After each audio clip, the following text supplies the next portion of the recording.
In this episode of eCom Pulse, I sit down with Ryan Millman, the founder of Undigital, a company pioneering a new marketing channel called in-package personalization. Ryan is a serial entrepreneur, having successfully launched and scaled 5 companies, and he is now focused on revolutionizing how e-commerce brands connect with their customers through personalized experiences. Ryan shares the story behind Undigital and the concept of in-package personalization, which allows brands to deliver tailored marketing messages inside every package they ship. This episode explores how brands can build deeper connection with their customers by leveraging data to create one-on-one marketing at scale. Ryan discusses the challenges of bootstrapping a business, the importance of innovation, and how Undigital helps brands achieve higher reorder rates, reduce customer service inquiries, and increase overall customer loyalty. We also dive into Ryan's thoughts on fostering a culture of customer-centric innovation, balancing the cost of R&D with sales and marketing efforts, and the critical role that partnerships play in scaling a business. Tune in to discover how Ryan's approach can help your brand achieve greater customer love and long-term success.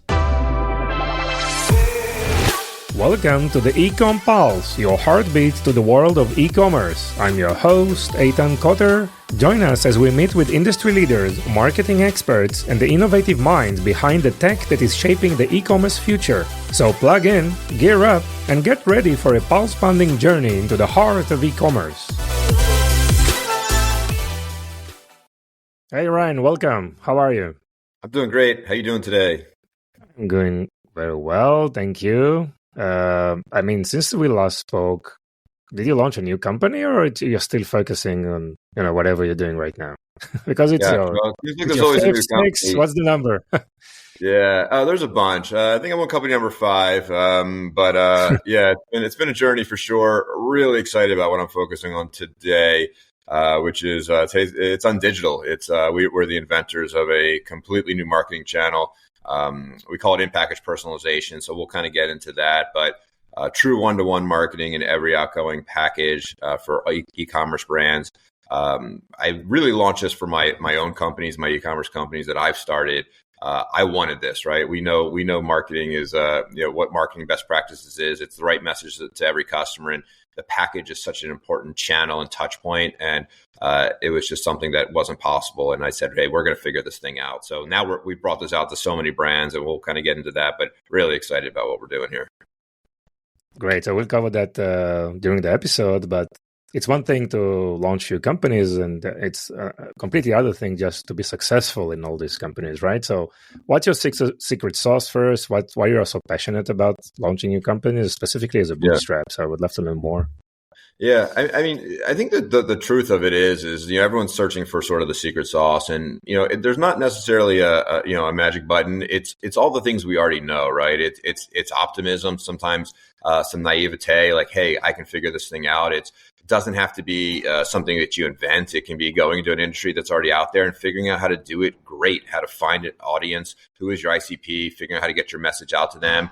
And I think one of the keys, though, in everything is, well, you need grit, you need determination, right? Because at the end of the day, it's going to be a slog. There's going to be good days, there's going to be bad days, for sure. But you got to have that guiding light internally, and you got to be able to, get your team to be excited and passionate and say, hey, we're headed there. Like we're going to get there. We are going to figure this thing out. And a lot of being successful is figuring it out. I love that. I love puzzles that aren't completely solved yet. I love being a part of a small team that can hopefully innovate and create something special that people want.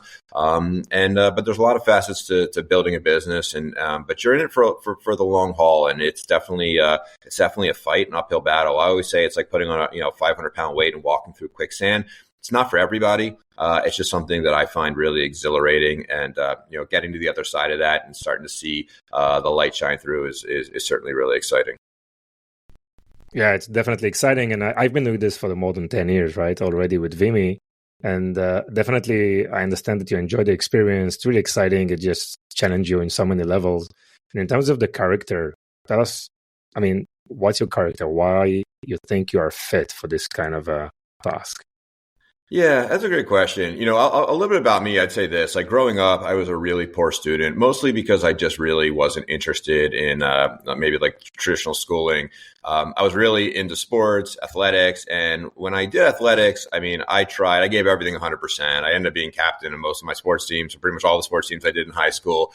And so what I realized was when I actually was passionate about something, like I only had one mode. Like I want to figure out how to not just be good, but to be great, right? It's the same thing in business. What do they say? I guess, good is the enemy of great, right? Like at the end of the day, like our job is to figure out, like, let's not just spend all our time, 40, 50, 60 hours a week to do something average or good. Like how do we, if we're going to pick an industry, pick something we want to do, let's figure out how to be the best. What does the best look like? Like let's research, let's find who's out there doing it the best. Let's take our cues, but let's figure out how to even be better. And I think you have to have that internally to say, like, we're going to do something great. Like if I'm going to put my time into this as a career, like let's make this something that we're excited about. And I think that's something that I've tried to do is figure out how to be a little bit better. And I think when we think about, e-commerce, and I've started a lot of e-commerce companies, started my first one really in 1999. So super early days, like the search engines were Hotbot and Lycos. There was no Google, there was no Facebook. So tools were very limited. But very early on, one thing I realized is as all of us in e-com have customers that are patronizing us, not all customers think about you as the same way, right? Like you're going to have some customers that are disgruntled. You're going to have a lot of customers that like you, and you're going to have some customers that love you. And I think the real key is how do we get more customers to love us? Customers that love us are so valuable. If you think about the lifetime value, how many orders they place, how they advocate for you, how they tell other people, how they bring more people into your brand. There is something really special about that idea. So not just, being excited about building a business and your own internal clock. It's, having a vision to say, hey, how do we get our customers to be passionate about us? That's really the secret sauce, because all of us in e-com are competing against so many other brands. You might have 5, 10, 30 competitors, depending on the products that you're selling. And at the end of the day, having customers like you is not good enough, right? Your acquisition costs become much more manageable when you have a much higher lifetime value, when you're getting customers that are coming in, not just for the first order, but they're like, wow, this is a brand, that I really connect with. And I think so much of the opportunity that we all have today is really focusing on this idea of customer love. And we can get into more of that for sure. It seems that we are in an era where every brand needs to bootstrap, right? It's gone are the days where you could have raised with higher valuations, right? I mean, there's a lot of focus on operational excellence, profitability, more difficult to grow, and customer acquisition is becoming a challenge. So all these, I think, leaders that are more focused on, the real, nitty-gritty operational stuff from one side, and also the marketing innovations on the other side.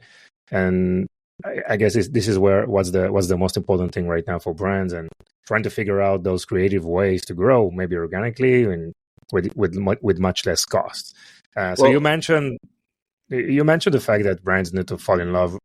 You have some type of customers that are really, really connected emotionally to the brand. And because you mentioned that, I'd love to know how do you do that? What's the process to achieve this type of feedback and sentiment from customers? And so it's so important, right? And honestly, one of the most tangible things you can do today as an e-commerce marketer is you can look at your current customers, you can survey them, and you can look at the customers that like you and figure out what you need to do to get those customers to love. Again, we spend a lot of money as e-commerce brands on acquisition, right? Obviously, there's some money spent on retention. You should be putting money in just this concept, meeting it with your team and say, how do we focus on the things that are going to make customers love us, right? Customer love is the combination of great products and great experience. It's those two things together. Think about the thousands of meals you've eaten in your lifetime, the thousands of dinners, and you remember a few of those, right? And it's probably had those two combinations of maybe a great meal plus something interesting or a great experience or something memorable, a story, right? So the combination of great products and great experience is customer love. And so what we do at Undigital, of course, is on the experiential side. We help to make the unboxing experience relevant, emotional, storytelling, informational, helpful to drive success, make people aware of other products, to truly take the data we know about that customer and deliver something, that's special in that moment. But every touch point matters, right? And I think, we as as marketers need to be very purposeful and thinking through every interaction our customers have, not just focus on, of course, we want to have our funnel to be, a great funnel where we can pull people through and low friction and we want to acquire people, but everything gets better as we actually achieve customer love. All those costs, all those input costs of marketing and acquisition become so much easier. Your market share grows, customers stick with you as opposed to your competitors, and they build brand advocacy and tell their friends. And so I think at the end of the day, not enough brands are really thinking through this as a strategy, a daily strategy and a daily sort of guidepost of like, that's what we want to achieve. Great products, of course, are really important and great experience. And I think those should really be one of the most important things all brands should be talking about in all of their marketing meetings. So how do you foster this culture of innovation, customer centricity? How do you do that? Well, I think it just starts with, having that passion and conversation, for understanding, hey, this is critical to the business. This is what we want to be. And gosh, isn't it fun to be a brand where customers love you? It's not always that way, right? And maybe it's not always that way in the beginning, but if we think about any brand who's achieving that, or the brands that we look at and, we see these brands that are exciting and we feel that they're super successful, they don't always start that way, right? And typically, it is a combination of them putting out great products and having this great overall vibe. Look at what Steve Jobs certainly did, even with Apple products, this amazing box, this expensive product. That was very purposeful. There's sort of like these things have been done probably in other industries, and bringing it out within your specific space is a massive competitive advantage. So tell us about our existing company. Yeah, for sure. So Undigital was an idea that I just couldn't kick. I just got super excited about it. And the reason that I came up with it is we have about 100,000 square feet, our own e-commerce products. And as I was in the fulfillment space, I would see thousands of brown boxes that would be leaving the facility every single day. And it's just a light bulb moment. It was kind of obvious, but it was like, this is important to our customers. Like, this is a touch point. What does excellence look like? What does customer love look like? How do we make this a little bit better than what all of our other customers are doing? Everyone's just putting things in boxes. Here you go. Here's your product. That's not exciting. So we know marketing best practices is the right message to the right customer at every channel. And, what if we could take all the data we had about our customer, and we all have so much data about our customers, and use that data to surface the right message, something that's helpful to get them to maybe use their products to the best of their ability. Maybe it's to cross-sell them on other relevant products. The use cases were sort of unlimited of how do we use, how do we create one-to-one marketing for each customer that's going to get them to, take an action, get something helpful, informational, whatever that might be. And so I wanted to build this for my own brands. And so I hired the best engineers I could find. We invested a ton of money to make this happen, literally millions of dollars it cost. We were fortunate with all of our other company's successes that we were able to sort of do this. But we invented in-package personalization, right? It's automated at your facility. We provide these smart printers. And at the time that you're packing an order, we automatically look at that customer and we produce on demand extremely curated collateral. So maybe a couple examples for the listeners. Orders going out. Whose order is this? This is Amanda's order. What do we know about Amanda? She's a first-time customer. She's ordered your moisturizing cream. She's not in the loyalty program. So, we're going to give Amanda a welcome to our brand message. We're going to give her instructions on how to apply the moisturizing cream because her skin's dry. Maybe we'll tell her about some of the other products that will also help hydrate her skin. And oh, by the way, Amanda, you're also not enrolled in our loyalty program. These are all the reasons and benefits why you should activate. Scan here to join. So, there's just so many ways that we can use this technology to drive like the effective right message. And we've backed all that up with an analytics platform, a real-time analytics platform, so we can A/B test different campaigns, different messages. We can do holdout groups, and every day we can look at the conversion rates of all of our campaigns and optimize this channel to play a very meaningful part and drive a significant amount of revenue for your brand. Interesting. So primarily, and it's a data platform, right? You're connecting. Obviously, you're connected to all the database of customers through the history of engagement and behaviors of each one of the shoppers, right? Yeah. So the way it works is the brand will connect their eCom platform to the Undigital software, right. And like Shopify takes about 5 minutes. You've got your data flowing in; it's all fully encrypted, and then we create campaigns and strategies around what types of messaging we want different types of audiences to see. Right? You've got new and returning customers. You've got customers ordering certain products, certain categories. You've got VIP customers. You've got customers not subscribed to your auto subscribe program or your loyalty program. And there's all these different messages we want all these different groups to see. And so we create all that logic. It all lives in the Undigital platform. Our team is actually fully resourced to actually help you execute everything. So you don't have to add additional resourcing to your team to run the channel. And what's great is marketing now controls in real time everything happening at their fulfillment center that goes in the package. You never actually have to call your fulfillment center. We put our printers in that are fully automated.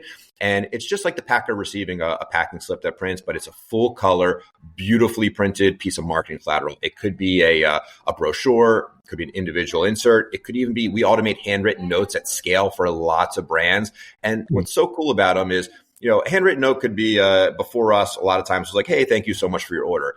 Now it's so detailed where we have brands literally saying, hey, Sarah, thanks for ordering this product. We hope you love it. Here's how to use the product. Oh, here's the other product. It could be anything. Like here's a special promotion just for you. It expires in 3 weeks.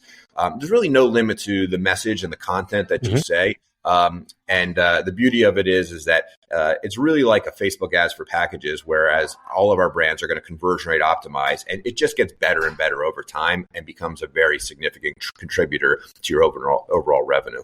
So the actual users of the platform are like the warehouse operators. I mean, they go there and they just select like in the case of Amanda, they will click on your platform and they will get like recommendation for what to print, right? Whether it's a product upsell, recommendation, thank you letter. Yeah. It's actually more automated than that. So we work, the brands work, Undigital and our team worked with the brands. We set up all of the logic, all the campaigns in the platform, right? The brands can log in, look at all their different campaigns. All the campaigns get prioritized. So there might be 20, 30, could be 50 campaigns. In the warehouse, that's fully automated. They don't do anything. In fact, there's no buttons to click. As they're fulfilling an order, it just prints out the right collateral. It's fully automated. The packers that pack in most of these facilities, a lot of them are temporary workers during the holiday. They don't know anything. They're not supposed to know anything. So everything's really controlled by the marketing team and Undigital. And that's kind of the beauty. When we launch a new campaign, it's live. And so the next package leaving a warehouse could match with that particular campaign. And so again, marketing a lot of times is not even in the same building as where things get fulfilled. And we have brands that fulfill for themselves. We have dozens of 3PL fulfillment partners. But marketing now gets to control, this very important channel from a marketing perspective to do it in the right way. Before Undigital, I say brands were either putting nothing in a box or maybe everyone gets the same pre-printed piece, right? Which is really not relevant. A lot of times they just, they expire. Maybe the 3PL forgets to put it in there. Now we're true one-to-one messaging. That's something that's really valuable to that customer. We outperform sort of that pre-printed piece 10-1, 10x. It's not even close, right? And that's really, we know that about all channels, right? No one does batch and blast really marketing anymore across any channel. And the package now for the first time has that true one-to-one capability. So the marketing teams, from your experience, they are providing any feedback? They're involved in the scripting, or they have a way to provide some guidance to the system on what to recommend? And fully, yeah.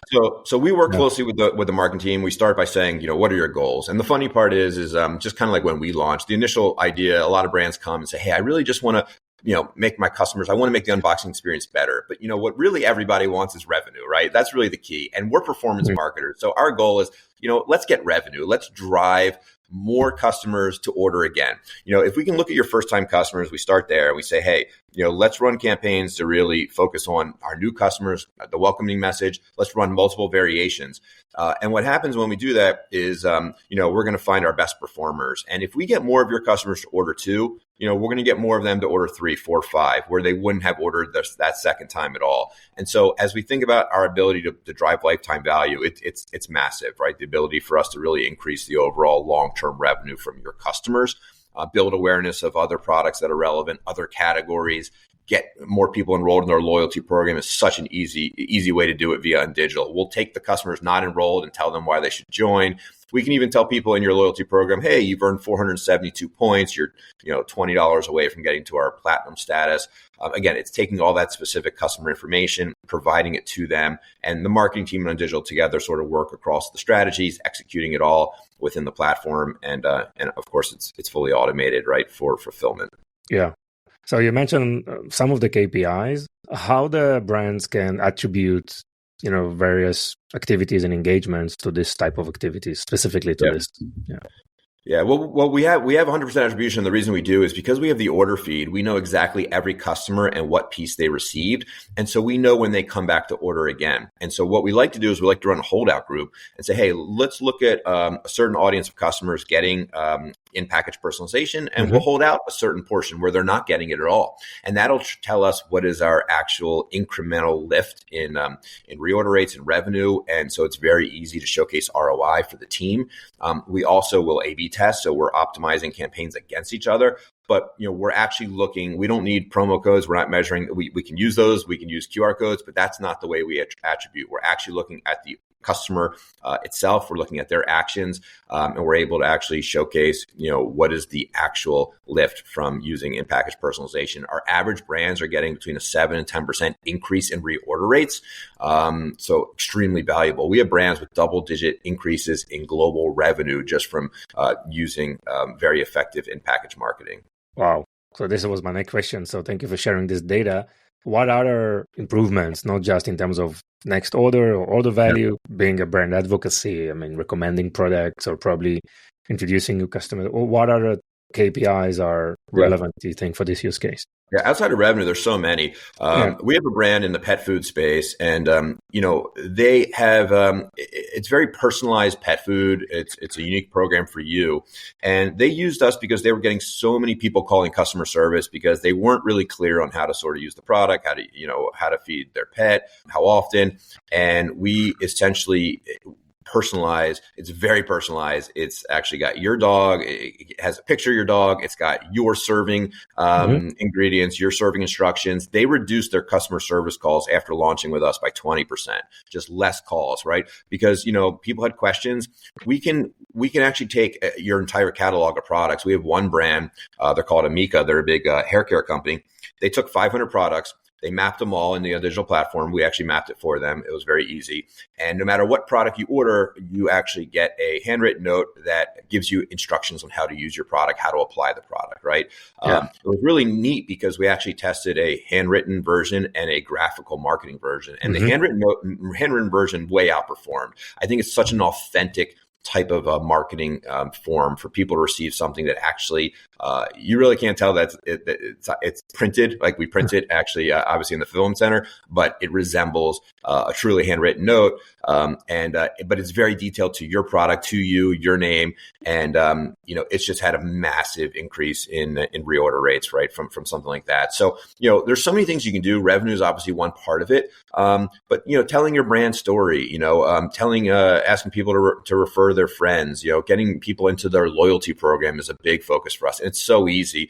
As soon as brands launch with us, if they want to make a push on loyalty, and just messaging the people that are only not enrolled is amazing. Because in the past, it was really hard to sort of segment those out. So we can segment any audience. We also have brands that have messages that they'll get posted in from their customer service agent. So for instance, let's say you had an interaction with customer service because there was an issue. The customer service agent can actually type in a message. We then get that message. We'll serve it. It could be a handwritten note from the customer service agent saying, hey, Sarah, I'm so sorry for the issue. I was able to overnight this order. Thank you so much for being a great customer. You can, if you have an auto subscribe program, and somebody ordered, but they canceled after they placed their order, they're saying, hey, I'm no longer going to be in the auto subscribe. We know that's like their last package. We can do a win back campaign, for that particular customer saying, hey, don't go. Maybe we give them a special offer. We can even do, promotions just for each customer. So your most promotional customers may be giving them the biggest promotion, and your least promotional customers may be giving them a little something. Like we can be very specific. So there's so many things you can do once the technology is in. There's kind of no limit to the creativity and how you can use the technology. Got it. So in package personalization, you actually invented a new category, correct? Yeah, absolutely. So what about, I'm interested in the initial marketing efforts that you did. What worked? You had to educate the market, or you put more effort on acquiring customers. What was the marketing what worked for you in terms of marketing Yeah. channels? Well, the early days when we were just starting, we really just wanted feedback, because as excited as we were, and we were doing this for our brand, I think that was really helpful because we actually already had data as far as how well things were going. And so we actually reached out to a lot of marketers and it was just like, hey, can we show you what we're doing? And just, maybe you can help give us feedback. But what's amazing is when marketers, whether they're CMOs, directors of marketing, whatever their title is, marketing managers, they were just like, oh my God, this is amazing. Like, this is incredible. Like, we got great feedback, of course, along the way, and that really helped inform our roadmap. But like, people just don't know this exists. So when you're a category creator, a lot of what you're doing is education. It's, taking information and it's for the first time showing them. They don't necessarily have this budgeted in like, hey, we're going to add in-package personalization because they don't know it exists.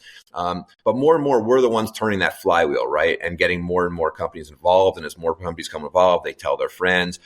We have lots of big 3PLs that are bringing this out to all of their customers. And so you're going to hear more and more about this. And I think the success and the case studies that we've put out on our website with so many brands speak for themselves. So yeah, it's definitely, the early days is harder. And as time goes on, more and more brands, more referrals. We have so many great meetings every day with brands that say, hey, I know we can do better. Like, either we're not doing anything or, we're doing something, but, it's really not personalized. And so it's just, I think the most exciting part for me is, as somebody who's a lifelong marketer, and you probably know this, when you're, as you get more mature, you're just focusing on like very small optimizations. Like, you've kind of got Google PPC and you've got Facebook. Like, you spend a lot of time, and so you're trying to get like maybe smaller gains. This is all blue ocean. Like, most companies don't have this. And so putting this in is just a huge revenue opportunity because you're going to go from 0 to 100. So it's really something I think all brands really need to think about. We serve every industry and, can immediately have a very significant impact, on the brand's bottom line. So what are the challenges? What are the objections that you hear from customers? Yeah. Where are the difficulties right now for you? By far, the biggest one we always hear is, the marketing team comes in, they love it. And then there's sort of an operations team and we have to put our printers into the operations facility, and we fully automated that. But there's always going to be a little bit of anxiety because the operations team doesn't like to introduce anything. In a lot of cases, like, hey, why do we have to do something? Well, it's a huge business opportunity. Once they realize how automated it is and how simple it is, it's very much, again, like, a lot of places already print packing slips. That comes out of a printer. It's just like our printer, but our printer's color. It's kind of the same process. So we have to really hold their hand. A lot of times we'll have them talk to other customers of ours, other operators. We have videos we show them. So that's probably the biggest process, is just getting the operations folks, because, again, they don't like change. They're very adverse to change. But once they realize, that, hey, this is no big deal, that kind of goes away. But that's probably always the biggest one is, we have multiple, parts of the team, multiple different teams even that have to come and sort of check the box. It starts with marketing typically, and then operations comes in. And after they see it, they certainly get excited about it. But that's probably one of the areas that we spend the most time on. Yeah. And what is the business model for the engagement for you guys? Yeah. We keep it really simple. So essentially we roll almost everything into a per unit cost. So based on what type of print system you need, we learn a little bit about the way that you fulfill your orders. We know exactly what system goes in. You might just be packing orders out at a table. We have a very simple process there. We even have fully automated conveyor solutions. So we have something for everybody. Once we know what the system is, we'll come up with a per unit price depending on what form factor you choose. Maybe you have a really beautiful brochure. Maybe it's individual insert. And once we choose that, each one has a certain price point, and that's it. You know what your price is. It makes it very easy when we do our monthly analytic reviews to look at, okay, here's your lift. This is how much we've gained for every package we ship. This is your cost per package. Here's your ROI. So we've tried to keep it as simple as possible. And that's sort of the model we've had since day one. And that's still our model today. Yeah. And in terms of your bootstrapping, let's say, journey or day-to-day management, how do you balance between, innovation cost or maybe R&D development towards, sales and marketing? How do you make those type of decisions where to invest? Yeah. I mean, the goal for us and every company I've started is it's continuous improvement. Like, I get excited, like, how do we do better? We can do better. You're never at your best, whether you're a marketer, you never have your best convert. You're never done, right? You're never done trying to drive conversion rate. I think it's the same in the business. Obviously you're making day-to-day decisions, what you're doing and how you're spending your money. But for us, it's really like innovation is a really important part of what we're doing. As the inventors of this, we listen to our customers, we build our roadmaps. We're continuing to invest heavily into our technology. We want our quality always to be better. We want our prices to always be cheaper. We always want everything we do to be faster. And we are I'm involved in that all the time. I get excited around those opportunities to really continue to make the business better. Technology is continuing to evolve, and we're going to stay cutting edge. So I think a lot of focus goes into that. It has to, being a technology company, because technology moves very quickly. So that's just part of what we do on a day-to-day basis. I think it's extremely important if you're a technologist to continue to make those improvements. And there's just so many opportunities ahead in that, so many ways that we can continue to make the service better and better. That's what gets me excited. We have an incredible offering, but we're not done. We're never going to stop. And so we're still early days, so lots to do. Sure. So Ryan, what are some of the tips you can provide for brands or businesses out there? Yeah.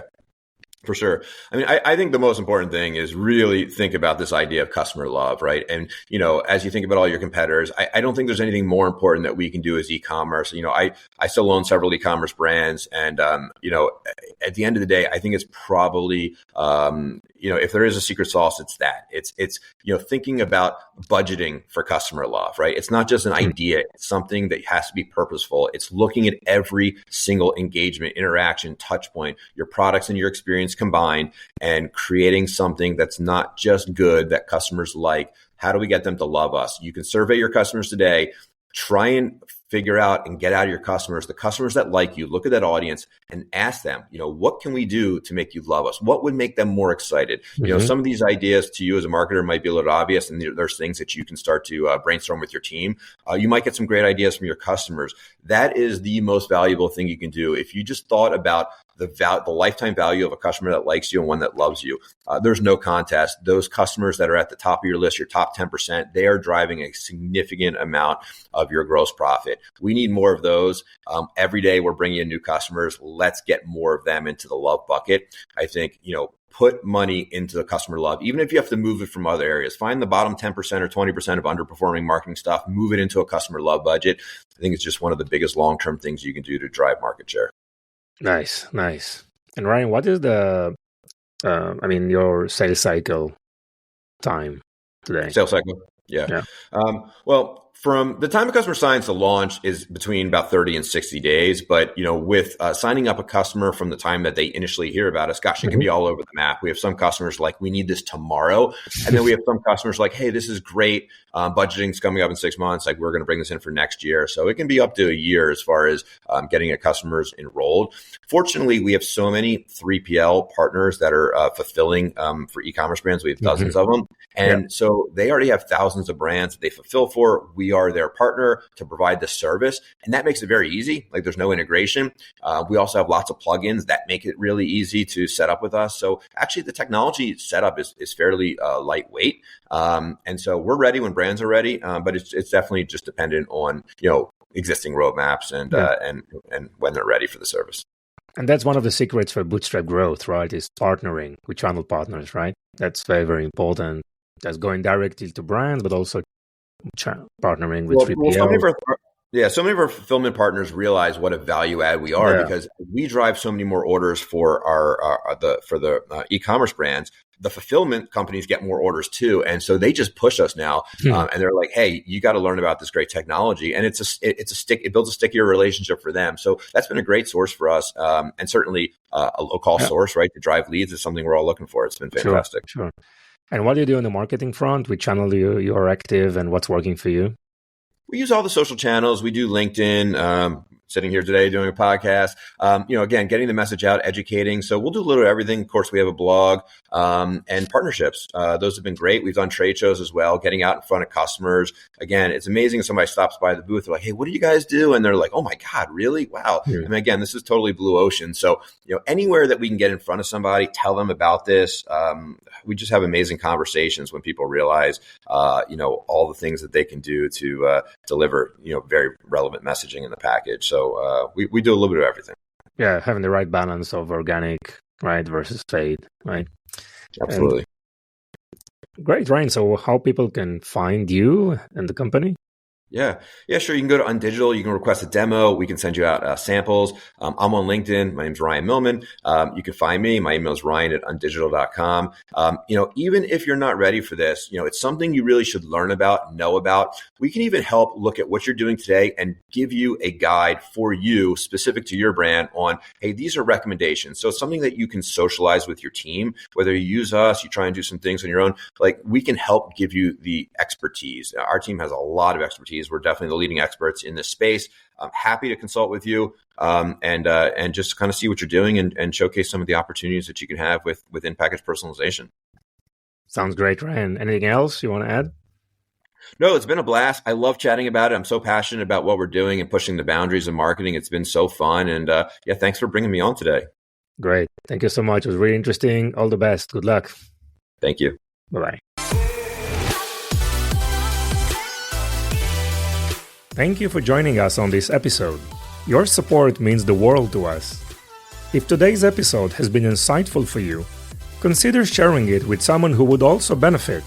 Even one share can make a big difference. Looking to elevate your e-commerce game?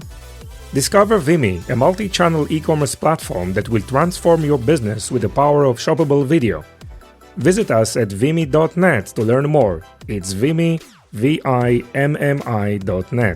Thank you for being part of our journey.